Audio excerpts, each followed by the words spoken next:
A good day to you all. I hope you're having a nice, fantastic day.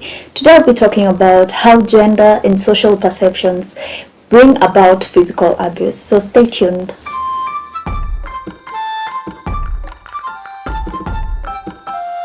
Our culture is something that is very important to us. It's something that has been passed down from generations to generations, and it's something that gives us a root of identity.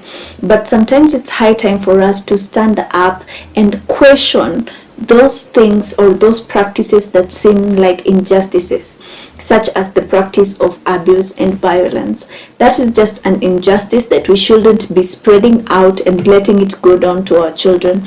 It's something that we are actually supposed to stop. So there's this incident that happened with my friend the other day. We were having some discussion, and my friend was telling me that there are some type of women who just need to be hit so that they can be able to understand what they are being told, or so that they can be able to gain respect for their partners in the relationship. And I find this to be really, really odd.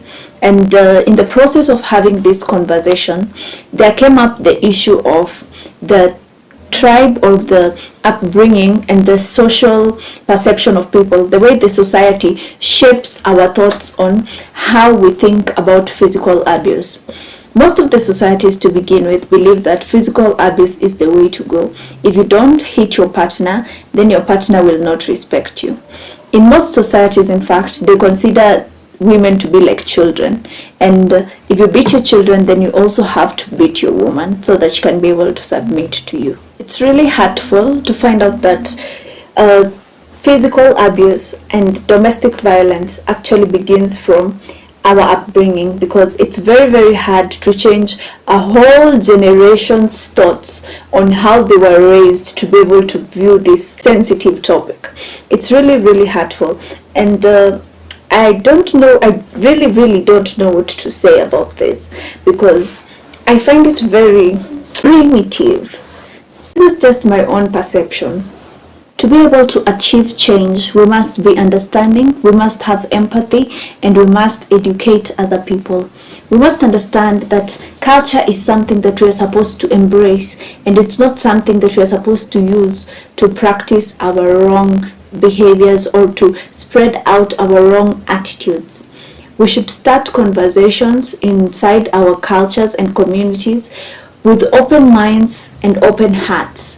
That is the only way that we can be able to stop cultures that are retrogressive from growing and from spreading down to the next generation. This will really help everyone. It is our collective responsibility to stop prejudice and ignorance. And if we are able to do this, we will be able to stop such practices such as physical abuse and other practices that are backward in nature. And if we're able to just be open-minded and talk things out with each other, with our partners and the people we love, instead of resulting into violence, then this nation is going to be able to move forward, and we're going to be able to have more healthy relationships.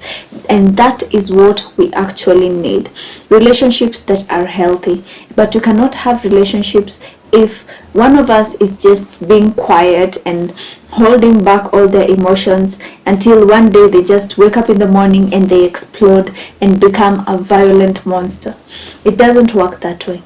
Physical abuse must stop. It's something that we should not encourage, and we should stop using our cultures and our social norms as a defense. Ignorance is not a defense. That is just being ignorant, and that is very wrong.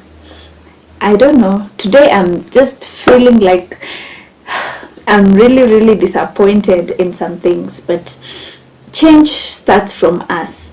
And if you can listen to this and maybe educate someone else, or leave a comment on what you think about how the culture role norms affect our perception on physical abuse, and how to ensure that we are able to stop this hurtful and injurious cultural norms, that it's going to really help someone.